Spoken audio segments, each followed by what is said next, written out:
Hello and welcome to Kiki's Chat Show. Today is 20th of March, 2024, the year of our Lord. Today we're going to talk about a very kind of deep something that happens to all of us at different stages in our lives. Sometimes we learn to deal with it and sometimes we don't. But it's important that as women, we have to deal with it, especially women who have loads of children. When the children start to go and it's just you alone, or with a husband who, when the children were there, you were so busy with them that you didn't really have rapport with your husband and now they're gone. Or you are single. Your life has evolved around your one child or multiple children, whatever the situation is. They start to go, they start to go to university, boarding school, setting up their own lives, and suddenly you have an empty nest. When it's like that, how do you deal with it? But that's not all. That is the norm. This is the system of evolution. It happens in every home. But there is more to loneliness, more that we're going to discuss. We're going to talk about the way that people deal with loneliness when they have people around them, when they are in a group, when they're in a crowd, when they're in a family. Loneliness is one of the problems which we do not address properly, and then it affects us later. People get depression out of loneliness. People go stark raving mad. People, during the pandemic, for example, there was a lot of people who were lonely because their whole social strata was the office. They had friends there. They lived alone. Or they went to work. They did different things, that they had people around them. Suddenly, you were on lockdown and you were stuck at home. Or you had people around you, and yet you are always on your own at a particular point. So you need to be with those people. Whatever your situation is, we're going to talk about it. We're going to talk about the scientific, the mental, and the general social way. And I am going to be learning with everyone who's here. Good evening, listeners. Today, the topic is loneliness. Good evening, my people, my ladies. Please introduce yourself, Najat. Greetings, everybody. My name is Naja Nyakeo Munyinyi. I am the host and producer of the Maito podcast show, which is a podcast that focuses on alternative health for the African woman, wherever she may be, both on the continent and in the diaspora. That's me. Thank you. Thank you, Naja. We now have Na. Greetings all, lovely to be here, Auntie Kiki. I'm now Amelia Santiamar. I am an employment lawyer by profession, a life coach and mentor, mainly for my fellow sisters. I'm the creator of the Black Women Venting Room, which is an online sisterhood that provides a very safe space for us to honor our emotions, improve our emotional well-being so that we reduce or eradicate physical poor health. I'm also a mother of two sons and I'm happy to be here. Thank you. Thank you so much. And we have Ipia. Greetings all. Really pleased to be here again today. I am Aquia Eileen Bailey. I am Jamaican. I spent most of my working life and studying life in the UK. I'm a mental health practitioner. I'm now living in Ghana. I've been here for about 3.5 years. I get involved with different platforms. One of the platforms in Prabram, we are looking after the schools. We are supporting them in whatever way we can, financially, with equipment, laptops, etc., etc. I'm also working with another team in Accra, and what we do is we spread information around nutrition, around agriculture, and I'm responsible for doing the mental health. Thank you so much. Thank you, ladies. Today, as I've already said, the topic is loneliness. Mm. I do not want to talk too much because I'm somebody who I am still trying to work my mind around loneliness. I'm never lonely. I always have people around me, or I am having a party in my head. So, Naja, please, could you explain what the meaning of loneliness is, or why are we even having to talk about loneliness today? Okay. What is loneliness? And I would say that it is a state, a mental state. It's both mental and physical, but let's talk about the mental. It's a mental state where you feel separated from those who are around you, from those who are close to you, whether they are work individuals, whether they are your own family, it could be your own children. So it's a state of mind where you might be physically with somebody, but in your mind, you feel like you are not attached to them at all. You feel separate, you feel out of touch with people, and you feel that nobody understands you. So that I think is how I would describe loneliness, because the times when I have felt lonely, I have felt out of touch with the people around me, my colleagues, my family. Yeah, so that basically sums it up. Thank you.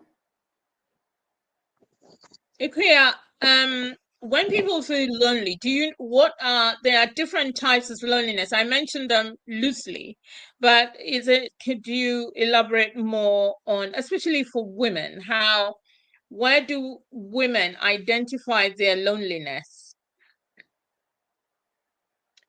I think that for women specifically, they will identify their loneliness within the family unit. Sometimes we attach ourselves to our family. We get lost within the whole responsibility of raising our children, providing for the family, that we forget about ourselves. And as you said earlier, you said about when the children leave home. I think that there is a thing where throughout our lives, I have this thing that I'm always talking about, giving back to the self and looking after ourselves and never getting lost. Okay. And so if we are giving back to ourselves throughout the different seasons of our life as women, it is likely that when we face the different seasons, because we know how to give back to ourselves, it is highly unlikely that we would really experience a loneliness to a level where it is detrimental. Because feeling lonely is one thing, and being alone is a completely different thing. And I believe that we are sometimes struggling to be with self because we don't know who we are. We haven't spent time finding out what our passions are. We haven't really been with self. And so, therefore, it's an unfamiliar place to be. And that's why sometimes the struggle will happen with women, because we are nurturers by nature. So, we are the ones that will be nurturing, whether we do it to whichever extent we do it or not. It's something that we do, it comes natural to us. So, when we're giving, we have to always remember that we have to try to attain a balance in life where we are giving and then we are receiving. When we are able to receive, we know what that feels like. When we look after ourselves, we know what that feels like. And then we will encourage ourselves when the children leave home, for instance, when there is a change that we have to adjust to, then we will be able to find ourselves within that change and then create a balance by not getting lost, not feeling disconnected. Because, and I think the other thing to mention is sometimes as women, we should be aware of how we are socially.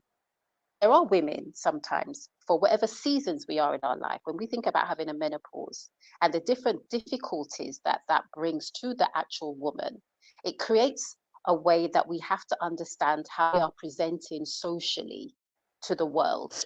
Because if we allow the menopause and the difficulties of the menopause to overwhelm us as women, we will not be presenting in a way that people can deal with us, that people feel comfortable around us. So there's an awareness that we have to have within different seasons. If we are making ourselves unsociable and difficult to deal with socially, people will move away from us. And sometimes people won't say why. So there's different facets and different layers of being lonely, but awareness is something that can also help to lessen the effects and experience of loneliness. Thank you. I see. Namele, based on what Equia has said, where sometimes women go through situations, whether it's physical, whether whatever, and then they themselves may push people away from them and create this space where they are really lonely. They do not have a friend, they do not have help. How does one deal with it then if we're in that situation? And do you have any experiences or examples that you could give?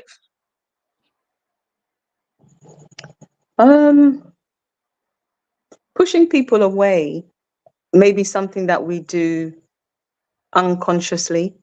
If we feel like people, whether it's family, friends, or what have you, are encroaching, if we feel like people are criticizing the way we live our life, what we do, if there is tension between our nuclear family, so, me, husband, children, and our, what would I say, the extended family or our blood family, parents, siblings, whatever, if there is conflict there, sometimes we may naturally push people away as a means of managing that conflict. And that can become isolating. I've been in that situation where, for whatever reason, there has not been understanding or even of between the family on the husband's side and then my side or what have you. And so we can have physical distance, as in we move away, which at the time may seem it may seem like a good idea. However, when you are disconnected from all your I call them communities, whether it's church, whether it's work, whether it's the friends you hang out with, other interest groups, when you are slowly disconnected from all of those things, and on top of that, you don't actually have a good connection with yourself, as in your sense of self, you're grounded in who you are, that is the place that it can become very maybe dangerous, and you can feel lost because there's nothing to grapple with. When we remember that we are human beings and we're here with other people, we may be physically with other people, but if there's no meaningful connection there, we're basically going through the motions. Like, you see them every day, you speak to them. I'm talking about your own family members, your spouse or whatever. You're going through the motions. I've been there where you're just very robotic. We function on a very robotic, like machines, and you're going through the motions. But what it is that we're actually disconnected from life. And in terms of dealing with what you're saying, in terms of how do you get out of that, for each of us is different. For me, I'll just say we have to hit whatever our rock bottom was. For me, I got to a stage where I said, I'm grateful, married, good job, beautiful children, all of that stuff. There has to be more to my life because I'm absolutely miserable. Like, this cannot be it. I will not accept that this is it. And once I was able to be in that space, I started getting what I'd say help coming in. I would happen upon this course, which at the time was Unleash Your Genius and Master Your Life. And for me, what it was that I'd lost my sense of individuality. Music was a big part of my life, and it had stopped. It had completely stopped. I had physically moved away from my family. I wasn't interacting with my friends. I had come out of church. At one point, I wasn't even speaking to my sisters. So all my connection points, I was still going to work. But I wasn't, luckily I had some friends at work who kind of knew that was going on, but I was shutting myself away because I wasn't sure how to handle everything.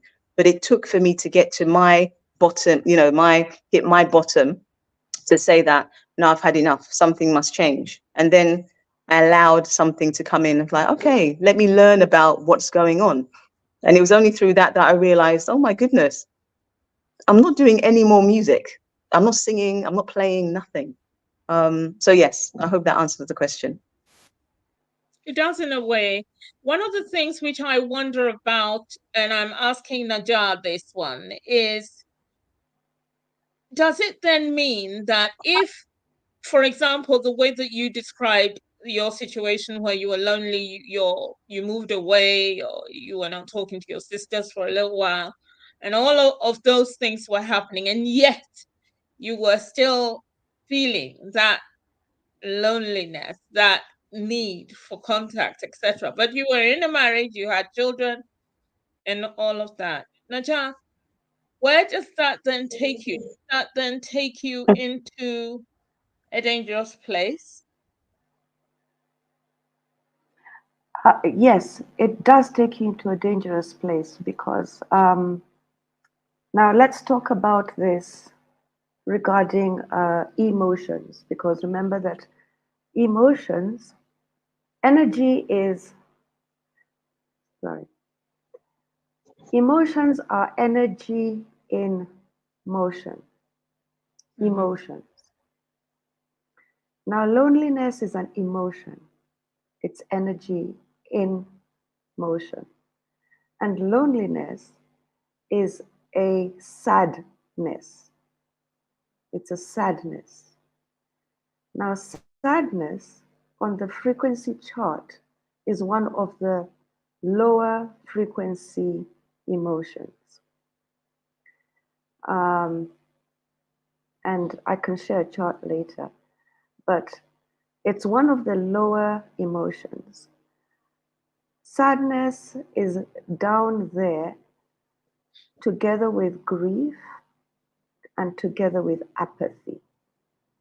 Now, we call these emotions, energy emotion, we call them, because they're down there, okay? We call them depressive emotions. So loneliness is a depressive emotion. And what it means is that the frequency, the rate at which we are vibrating is very low. Now, the higher we vibrate, the more active we are. Okay, the more happy we are, the more energetic we are. And as human beings, we like hanging around people who have high energy frequencies or high vibrations. And we even say this when we are in conversation with other people, or when we're talking with other people, we say, oh, I like her vibes. She's always so energetic. Or I don't like that person. When I'm around them, they have very low energy. They're very depressed. They're very sad. They're very lonely. And I don't want to spend time with them. So the danger, therefore, with loneliness is that it can, if not controlled, spiral further downwards. And spiraling further downwards means that that person may enter full depression, where they are unable to get out of bed, where they're unable to function, where they are unable to care for themselves, look after themselves, or even look after those around them. If it's a mother, case, just as an example, there is the depression which comes after a woman has given birth. And she is so lonely and depressed, and she feels lonely. She feels like she's not connected to anything. Many of them even say that they feel lonely and they feel alone, despite the fact that they have given birth and that they probably have a husband and other children, but they still feel lonely. Now they cannot take care of themselves. So loneliness is something which needs to be looked into. The moment somebody begins to feel that loneliness, it is a signal that their loneliness should be looked into and not fobbed off. Okay. Any of you can come in here. The question is, we are talking about loneliness, women's loneliness. So we're not going to go back. My question is it something that we bring from our childhood into our grown-up stage now that we're mothers, we're wives? Is it a trait that we already have, that we bring it, or is it a tragedy or a disappointment or something that causes this loneliness whilst you are with people? Anyone Let can me answer. say, yeah, okay. So one of the things when my sister Najar was talking that came to mind is about the gradual decline. Okay. So I think as we do whatever we do, whenever we do what we're doing, and as I keep saying, in different seasons of our life, we need to be aware of ourselves. We are the captain of our ship. So we have to be responsible for ourselves and not get lost in what we're doing. So my sister spoke about depression. And before you get to the actual and be depressed, you have low mood. And that could be attached to something to do with loneliness. You could feel lonely, and then that causes your mood to go down. Okay. And then if you spiral down, as my sister said, you will become depressed where you cannot leave your house, or you cannot leave you cannot do what you're supposed to be doing. You cannot fulfill your responsibilities. And this being lonely can happen in different environments and for different reasons for different people.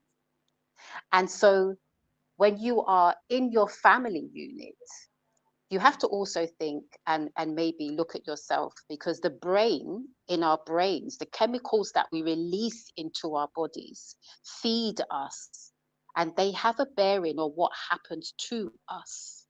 So the things that we involve ourselves with, the activities that we engage in, the experiences that we have in our lives will make us feel a certain way. And then when we feel a certain way, it will release chemicals into our bodies.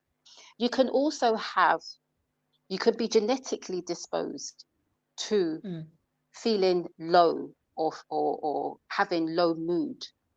There's people that if you look into there's women that if you look into their background, their mothers or their grandmothers, or, they have this way of coming across or happening upon, lonely, being low. And so therefore it might be something that is genetic. So as a mother, if you find out that you've got this going on, and you have a daughter or you have children, you have to address it and try to find out, where did it come from? Did my mother have this? And there is no one reason why people feel lonely. It's a disconnect, and there are different layers to it. Because I've previously said, sometimes it's menopause, sometimes it's the way that people perceive us. Sometimes we're overloaded. We're just overloaded, and our body has to stop. And so we withdraw. And in that withdrawing, we then become lonely.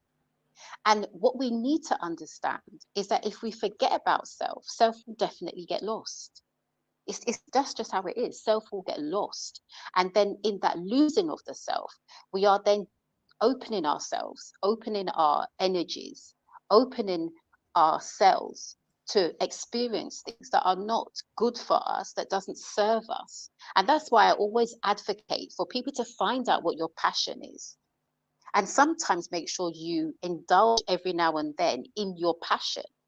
And if you can't indulge in your passion because you don't know what your passion is, find something that you like to do so that it serves you and makes you feel okay. So that if you come across times in your life where you feel lonely, you can dip into your passion, which is going to make you vibrate higher.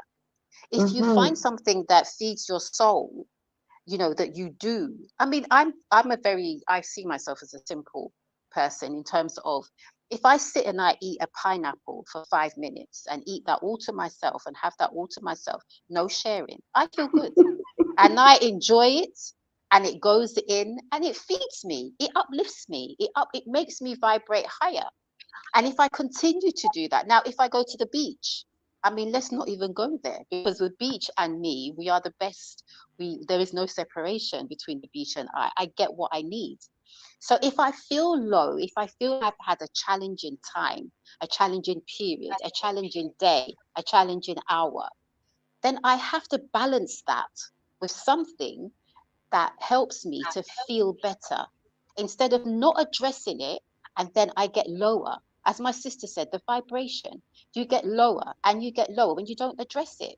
So there's different reasons. It can be genetic, it can be circumstances, it can be context, but we need to be aware. Awareness is what is going to stop us from going to the rock bottom. I hope that makes sense.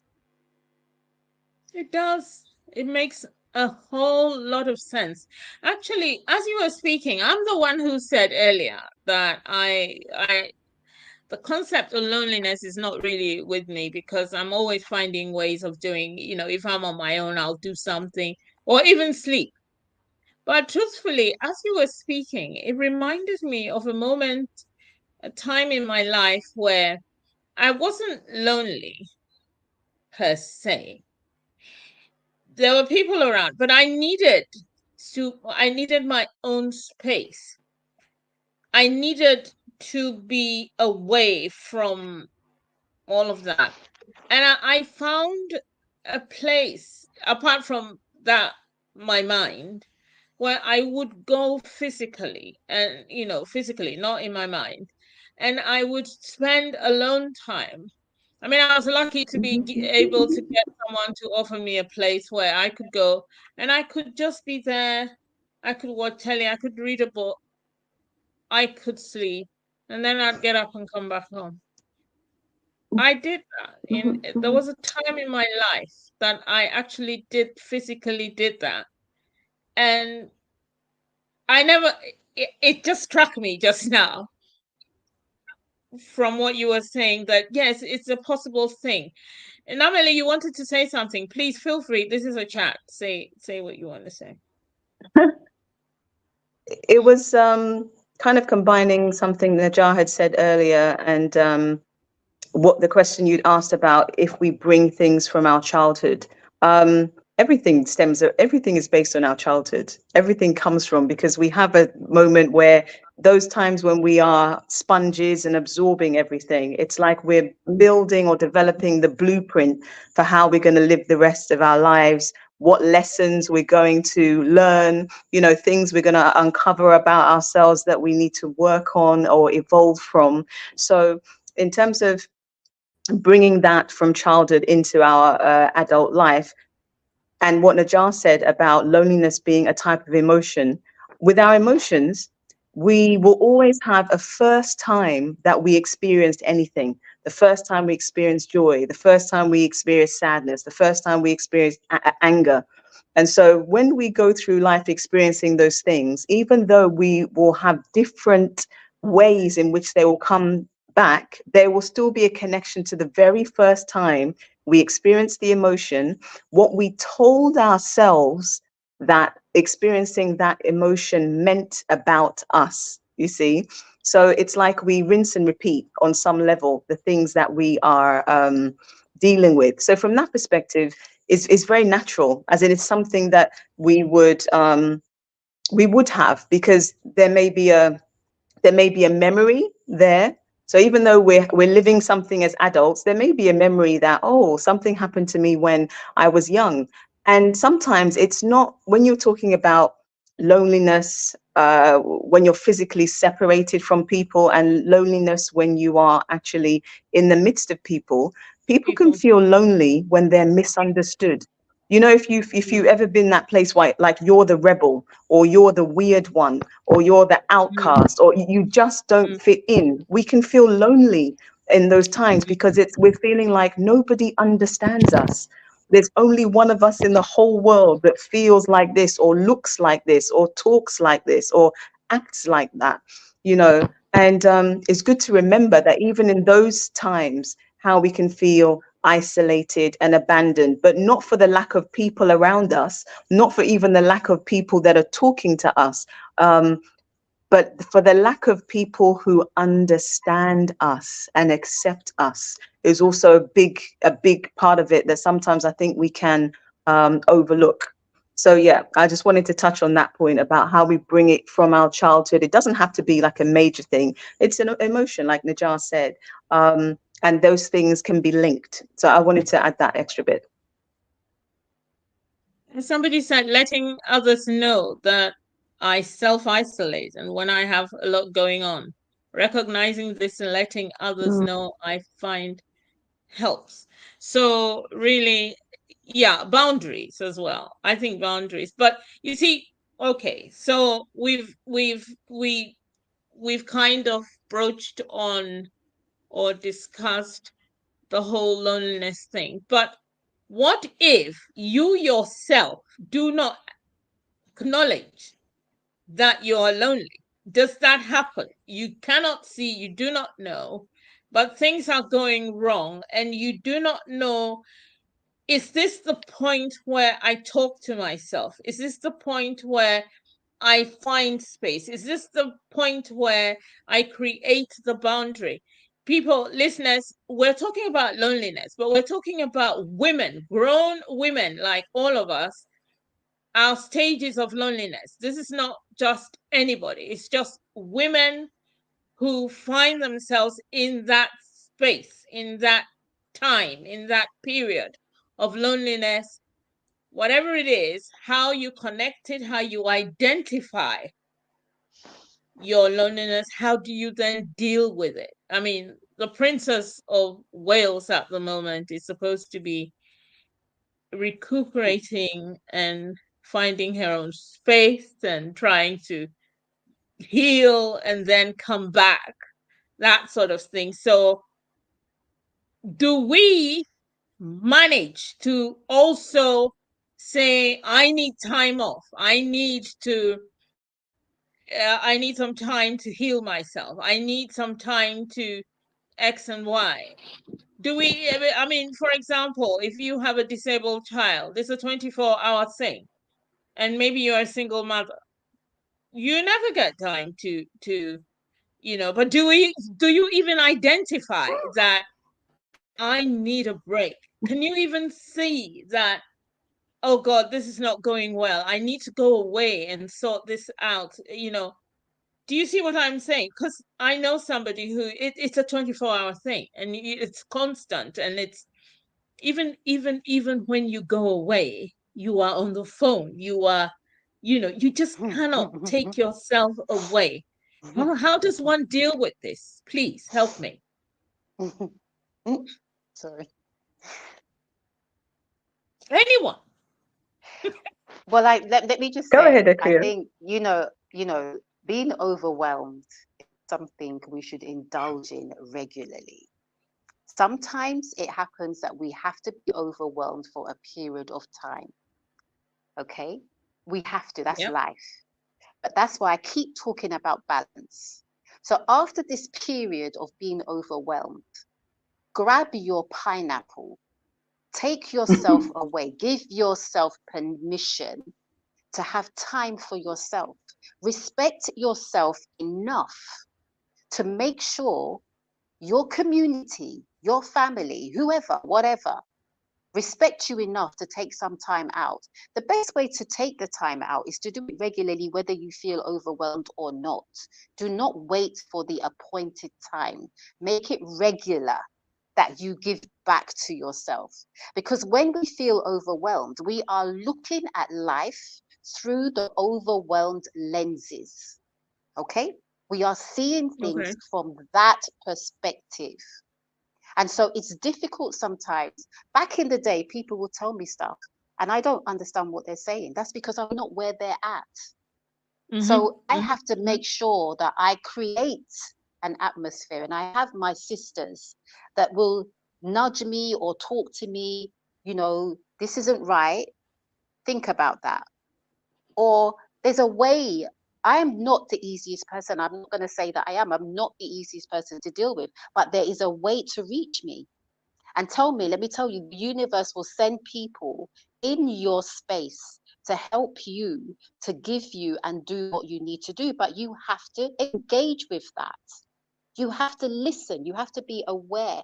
You have to be open to hear when somebody's saying, "Oh, I think you're not coming out with us as much as you used to. Is everything okay? I haven't spoken to you. I haven't seen you." A couple of weeks ago, last week, somebody came and took me out. She said, "You've been indoors for 2 days. You need to come out." I don't have a problem being indoors, but is it healthy? It's not healthy for me to continuously be indoors. And just because I feel okay, I know that if I add too many days without realizing and being indoors, it's not going to be good for me. So I took the offer and went out, and we spent the day out near the beach. And then you see the difference. Yes, I actually needed this. But because sometimes we have things that we need to do and it has to be done there and then, we don't have a choice. Sometimes to take yourself away is not a bad thing. We don't have to see it as a weakness or anything. We have to look after ourselves and serve ourselves.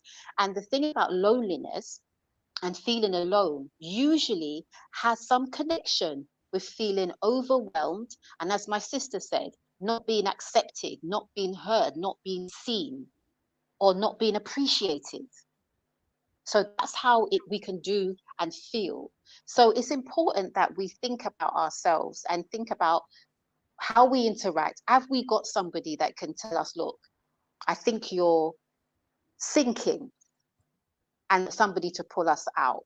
We have to try to develop that awareness thing within us so that we serve ourselves. Naja, somebody has said, a listener has said, the assumption is that the lonely person has financial ability. I mean, which means, oh, she's fine. Maybe she's fine. Or finances might be nil when loneliness hits. Younger adults must be proactive and plan financially for loneliness. So, what do you think about that? But say that, and I'll give you a scenario so that we can look at that scenario and see how we deal with that. But my question to you is the assumption that the lonely person is fine and oh, she's okay. She doesn't need help. She's fine. So there are two scenarios which I'd like to comment upon, and one, I'll start by saying that in the modern day, loneliness is a social construct because this is not how we lived. How we live is abnormal. It is an abnormal way of life. Mhm. How did we live before? How did our grandparents live, for example? How did we live before all this colonialism and we as Black and brown people living off the continent? We lived in what were known as age sets. And in these age sets, we would do many things together. And especially as women, we would help each other out so that we're not overwhelmed. And we would raise our children together. It takes a village to raise a child. And we would eat together, we would cook together, you know. There are still communities today where the women even do the washing of clothes together, they graze animals together, you know. So in today's modern world, you'll find that a child, let me not call, we are kicked out or booted out of our parents' house at about 18 years old. And we are told to go. And that is where loneliness can really start. Then you have to start making friends with your co-workers, and maybe you don't even share anything in common with them. There are many people who are very lonely in the workplace because they cannot, they don't bond with anybody in the office. So they go to work, they're lonely.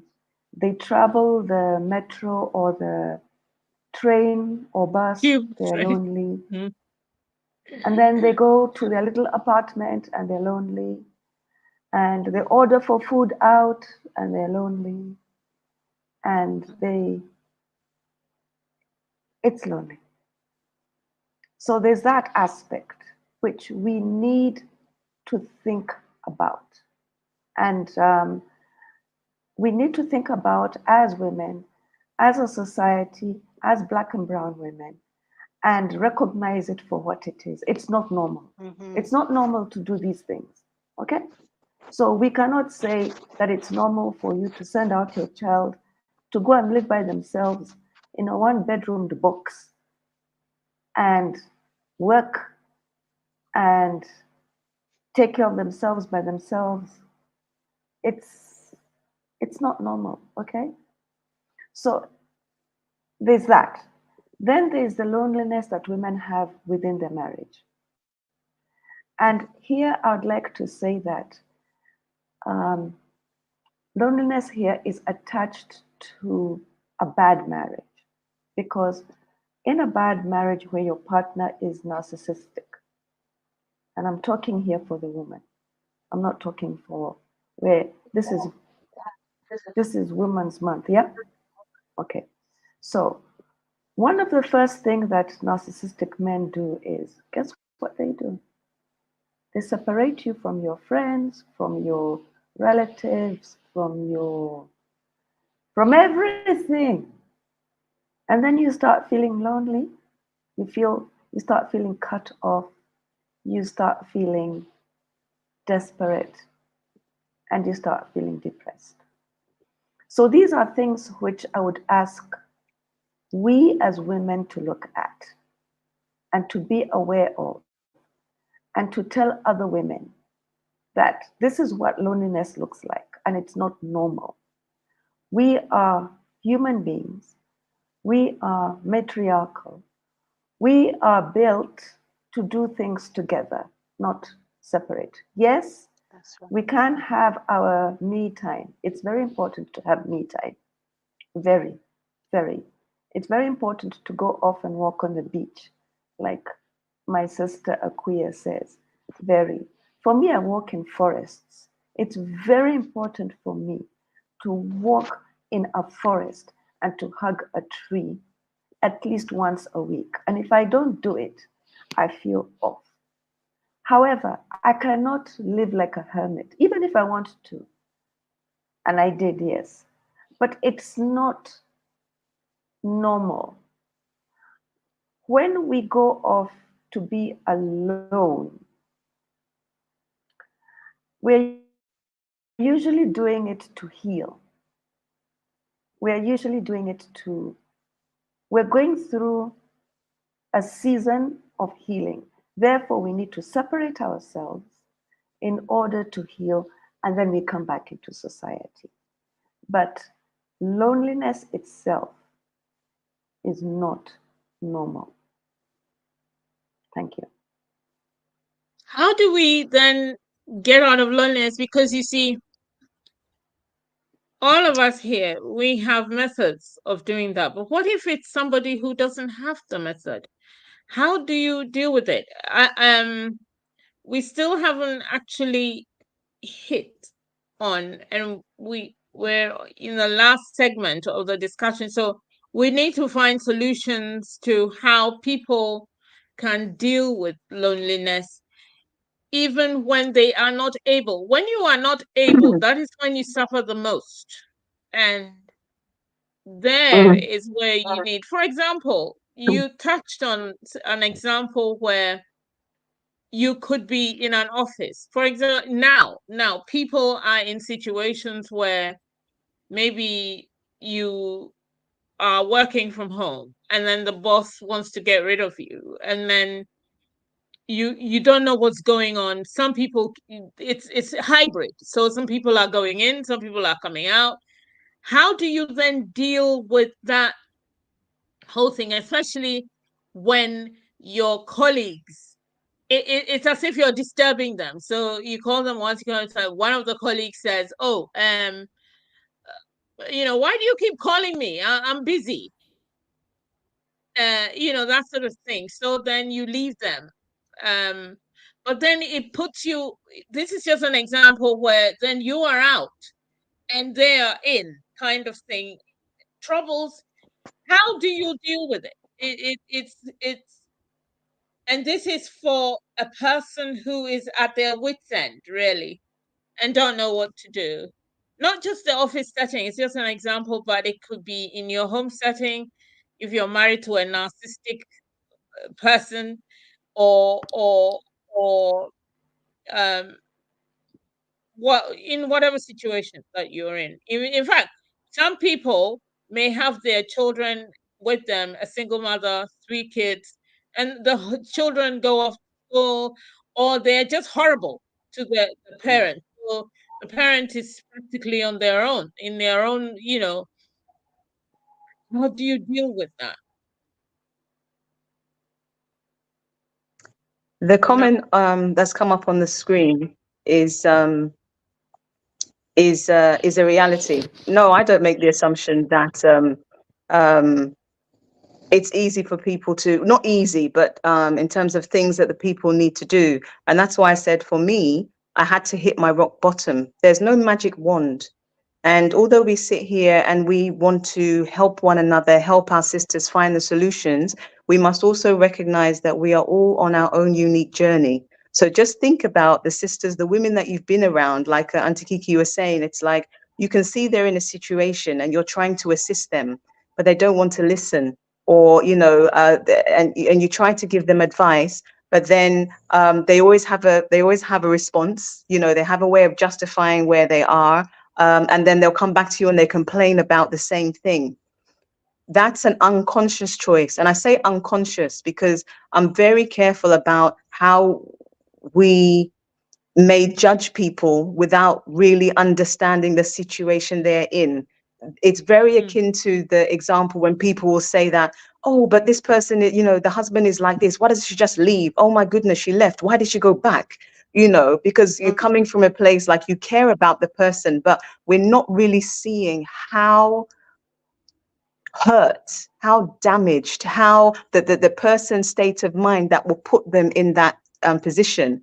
So whilst I'm not going to say it's futile, I definitely agree with what Sister Audrey is saying. There's things that are very obvious to us on the outside, but when we're in there, I've been there. Unfortunately, I have the relationship with my mother that later she would say to me that I was trying to tell you this, that, and the other. Then I got to the stage where I realized I had to leave you to sort it out for yourself. And when I got to the stage where I was ready to sort it out for myself, nobody could tell me anything because I had figured it out for myself. So I encourage us as sisters that we have the people that, the people we're close to, and we can see maybe they're in that situation. We can see, but they can't see, Yes, they is can't. to try to either we be there for them or when we've kind of exasperated and we've had enough, have someone else try and be them for them, because we never know when it's going to be that time that you say that thing for the 20th time and something clicks and they're like, yeah, do you know what? I've had enough. I have to do something, you know. But if we And get to the stage where we've had enough, we've abandoned them, then, you know, it's understandable. We're human. But we don't have to do it by ourselves. And the last thing I'll say is it just comes back to what Najjar was saying. Ultimately, we want to be in a situation where we don't sever our communities. That's the thing that, you know, if I was younger and if someone were to tell me something, it's like you keep hold of at least somebody that is your connection.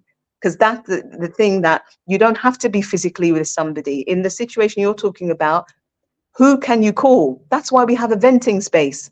You don't know anybody else. It can be a stranger. You don't know what you can, Yes. anybody you can say this thing to, and they're not going to judge you. So you have a space where you can go and say it, and no one's going to tell you, don't say that, it's the wrong. No, you have something to say, you can say it, and we can be connected, even though that we're thousands of miles apart from one another. So yeah, it's a very real thing. We won't always be in the mindset that we will take the advice or take the suggestions. It doesn't mean that we should leave our people, our sisters, to fend it out. Maybe we build a team for them. It's like, okay, I can't do anymore. Can you go and check on her? You know? Yes. Yeah.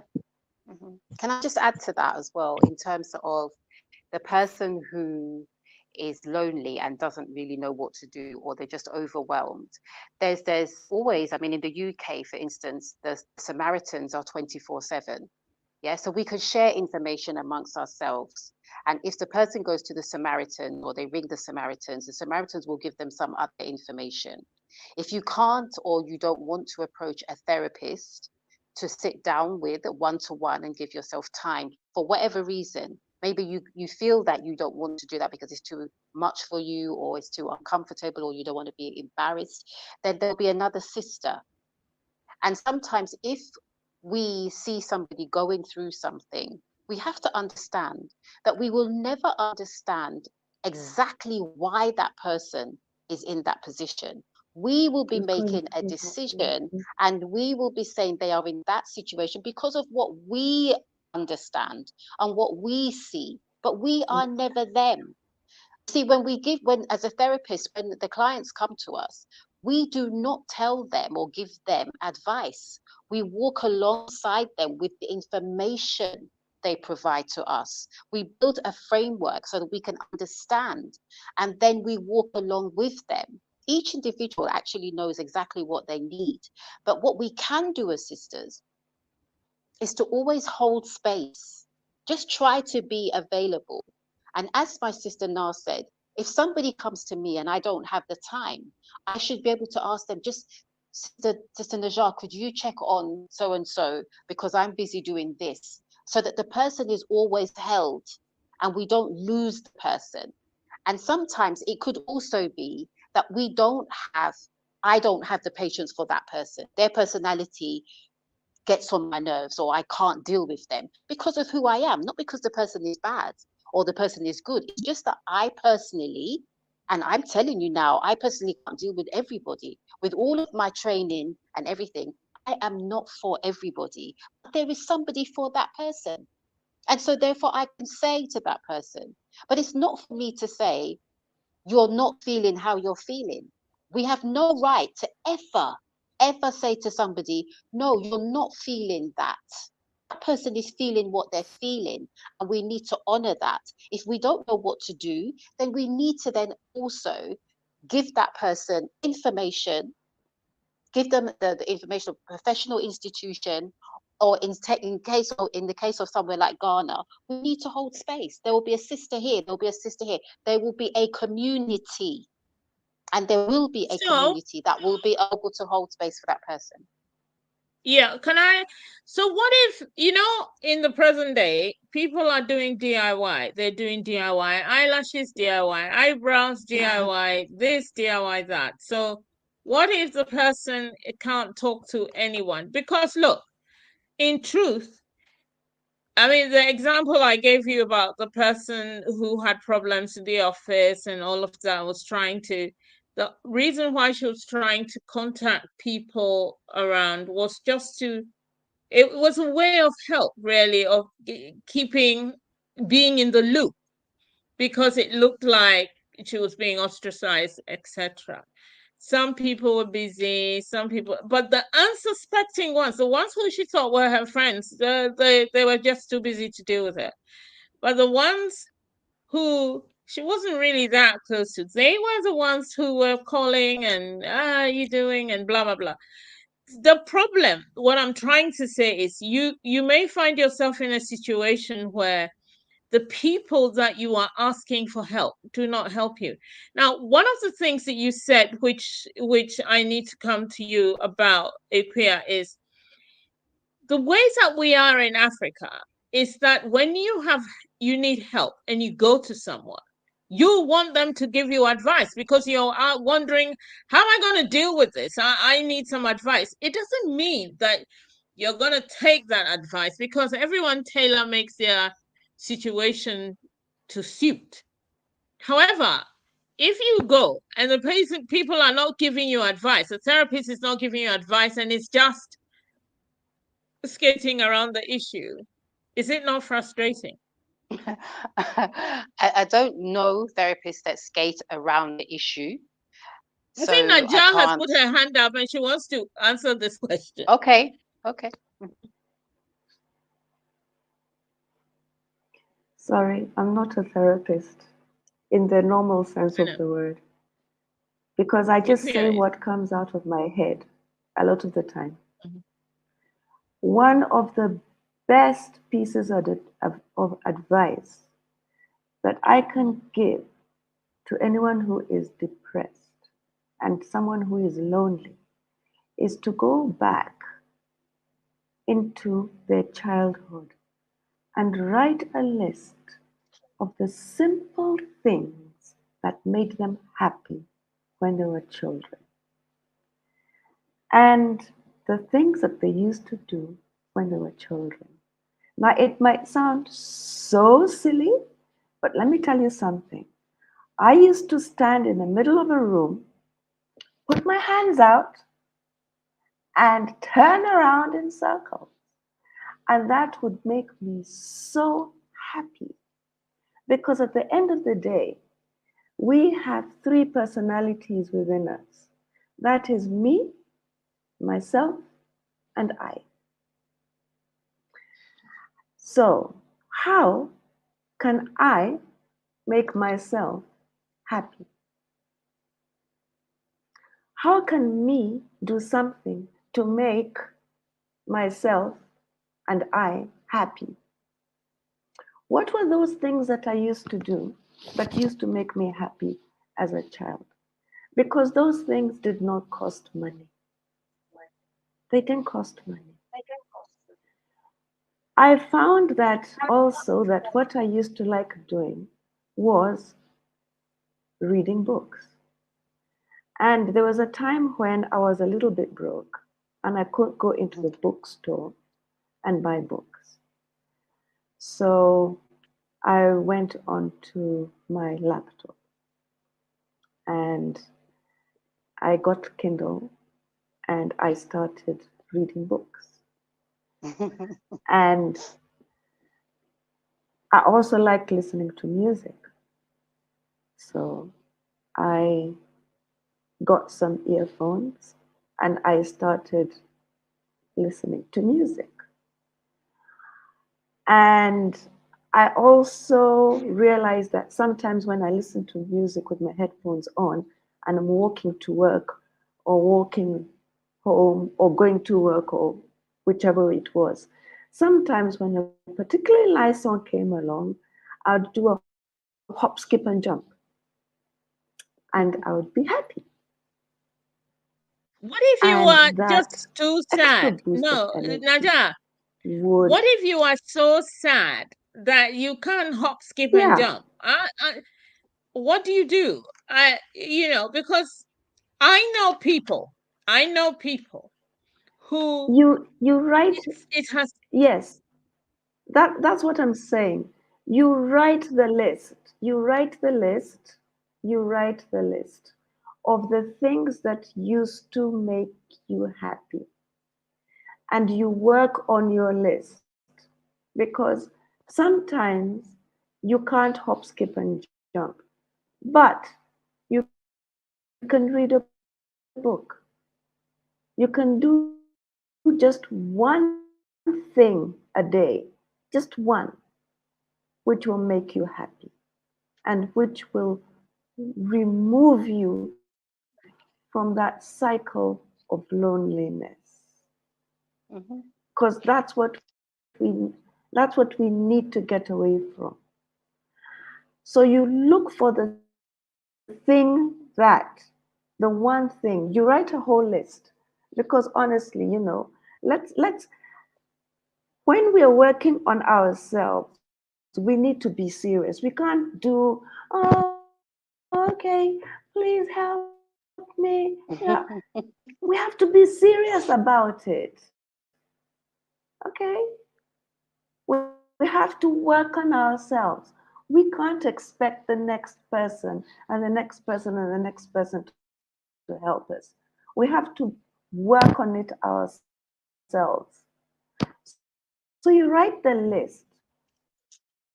What are those things that used to make you happy as a child? Now, you can't do all of them, but you can do one or two. And they're not expensive. You would like to maybe spend $1 million in a shop doing doing some gorgeous shoe shopping. Yes, that would make me happy. But I can't afford it. So what can I do? So I walk out and I go into the park and I go for a walk and I sit and I go for a walk. That for me is free. It's free to walk in nature. So these are the things that you can do. And in time, you can even build to the point where now you have the energy and the courage to say hello to somebody else who is walking. And then maybe you can start communicating with other people who have the same values and hobbies as you do. So it's a slow process, but you have to work on it. You can't sit there and expect everybody to fill your bowl for you.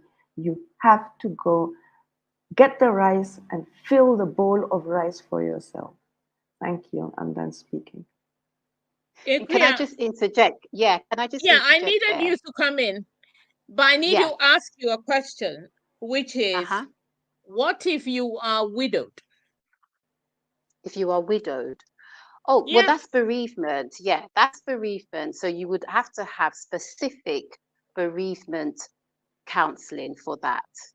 But going back to the process that my sister just gave to us, in that process of writing down and remembering, bringing back to your memory the things Mm-hmm. that used to make you feel a certain way, that will Mm-hmm. also allow you to ignite and add to that to something that's more in your adult life that's similar to what it was when you were younger. Going through that process, you see, when people are looking for quick fixes from a therapist, it's something that you don't, if you get a quick fix and somebody says do this, do that, you're not going through the process yourself. You're doing something what somebody's giving you instructions. We need to give you the tools so that you can work on these things yourself when the time comes when somebody's not around. Going through that list and remember what my sister said, Sister Na said about when we are from a childhood, everything starts at the beginning somewhere. So if something used to make us feel good when we were younger, okay, and then we talk about that thing, we bring that back to the memory, we will be able to attach something in our adult life that will give the same feeling to Mhm. rise you back up, to make your vibration higher. As somebody that's widowed, it's a different loneliness that they're feeling because it's a loss, and there is definitely a specific void, and you will have to face that. It's best to actually face it, don't run away from it, but it takes a different kind of intervention, because you have lost something, and it depends on how many years, it depends on how close you were. People lose people that they hated. They may have wished that this person was dead, but still the loss is still heavy, and you are still widowed, and it still causes you to feel certain things that will allow you or cause you to withdraw from society. Some people feel that when they are widowed that they look different, or people look at you differently. There is whatever's going on in the mind for that person. So then you have to deal with that specifically. So being widowed will cause you to feel lonely because it is a loss, and it depends on how you deal with it. But at the same time, again, it will be the things. What could also be good is to remember how you were with that person in your good times, and have good memories, not just be thinking about the negative side. You see, when we feed our emotions with something good, and then we attach more to it, that's how we lift our vibration, and we continue to do so until we come up to a certain point where we can literally help ourselves. It doesn't mean that we're going to be like perfect, or because it, as I said, different seasons. So widowing, yes, it's it, but it's a different kind of loneliness.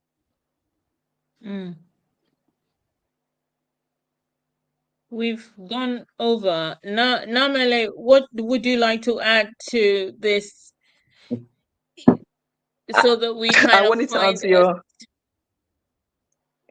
I wanted to really quickly touch on your question about advice being, not having advice being frustrating, because let's put it this way.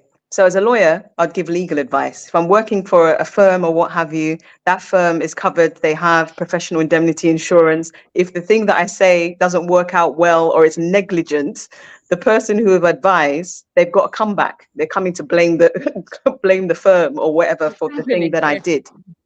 Yeah. That can't really work in real life. So if I advise my friend or my sister to go and do something and it doesn't go well, yeah, sure, she's going to come and have a go at me. To what extent she can get anything from me is not really the issue.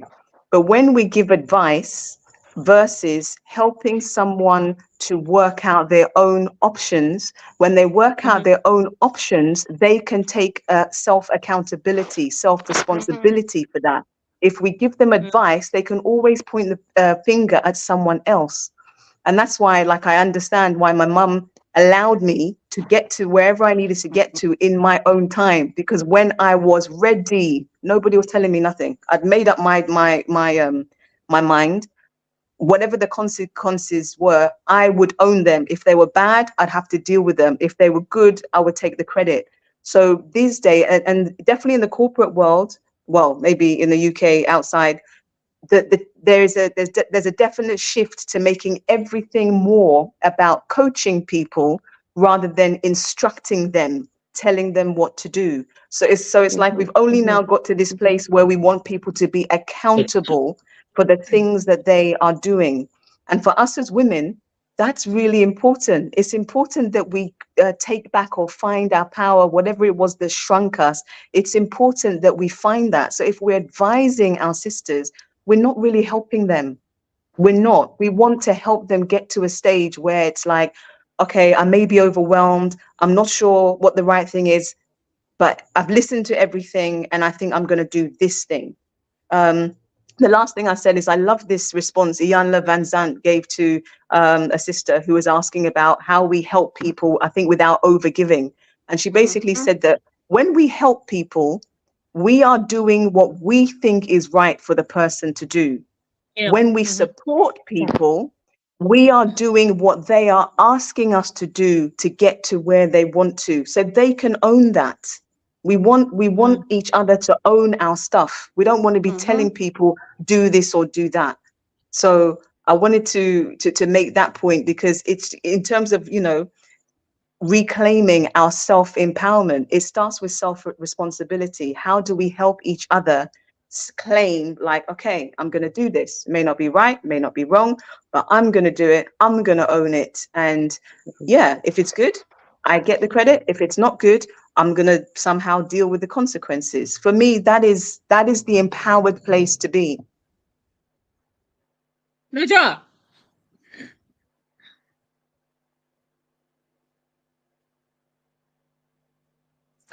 Yes? Do you not want to add to this? No, I agree with everything that they have said, you know. Oh, And like I said, this is true.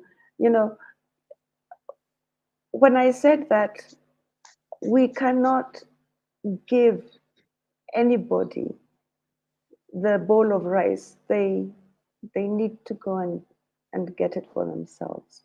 We can show them where the rice is. You can even cook it. But you know, the same thing, like you can lead a horse to water, but you can't Can't make them force the drink horse to let drink it it. drink. So yeah, so it's the same thing with lonely people and depression and all these other things. Um, they have to take the steps to heal themselves, and we will work with them. So go and write your list. Go and remember. That itself is an exercise which will pull you out of the loneliness because it will make you think about another time, a different time. So go and think, and sit down with yourself and think, oh, when I was a kid, I used to do this, and this used to make me happy. And keep those memories going, and then see which one that you can do and you can repeat again as an adult. And also remember, you are walking with yourself with your loneliness, and you can heal yourself. If sometimes, often, we don't do things because we are too busy looking at society and imagining how society is going to judge us by the things that we Mm. do. And that is also dangerous, but maybe that's a topic for another day. So for right now, work on yourself. Yeah, because time is up. Work on yourself and get to that point where you know what used to make you happy as a child. Connect those dots together and work on it. So basically, admit your feelings. If you're feeling lonely, admit it to yourself. Accept your loneliness. Yep. You have to learn to be alone, basically. But then again, you should write it all down and then strengthen your social connections, overcome feelings of rejection. Don't allow your mind to get stuck in I should do, I should have done, I should. Disallow negative self talk.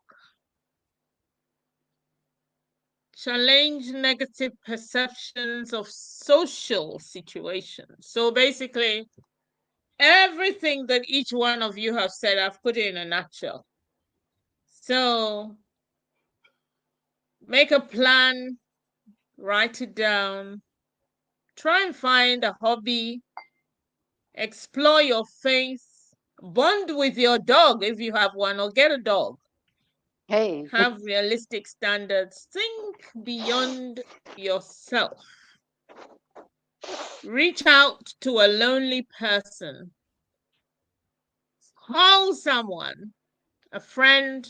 Do not post, do not send WhatsApp, because loneliness is not just making us sick, it can kill you.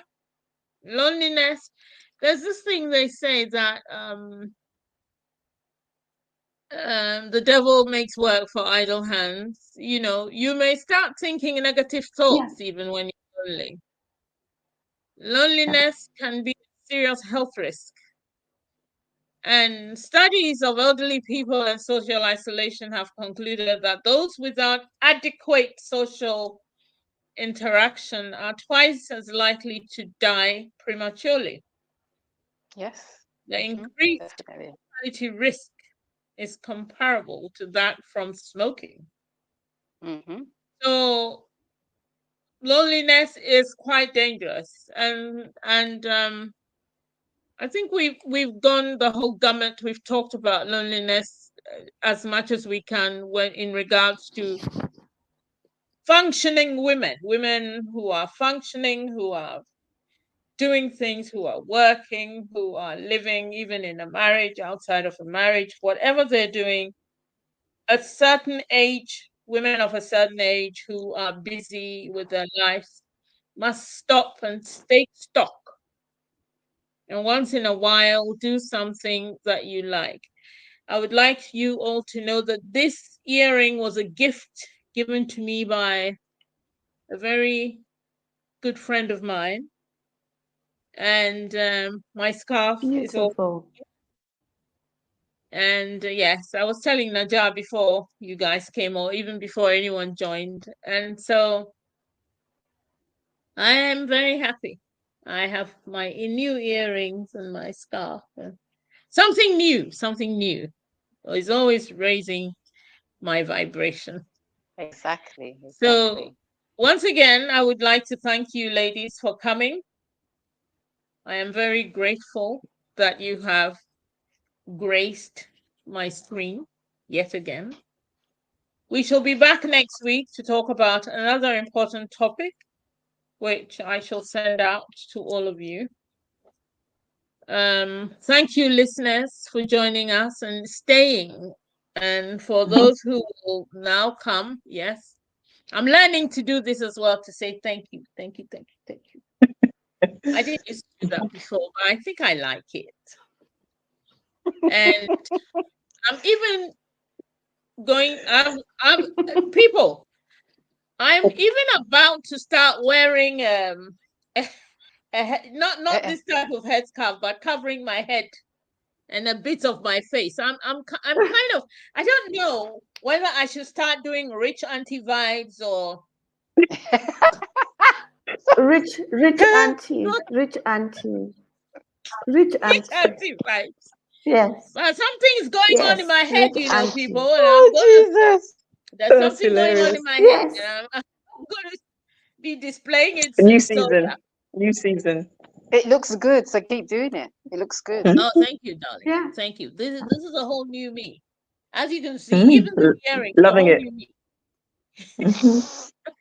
Rocking So it. thank you all for joining. Thank you very much. We've gone over 17 minutes, but it's fine because it's a chat. And I mean, today the discussion is very important because loneliness is it's something that we do not look at properly. And here Mm. in the Western world, it's being discussed. I was in a group yesterday where it was discussed at length about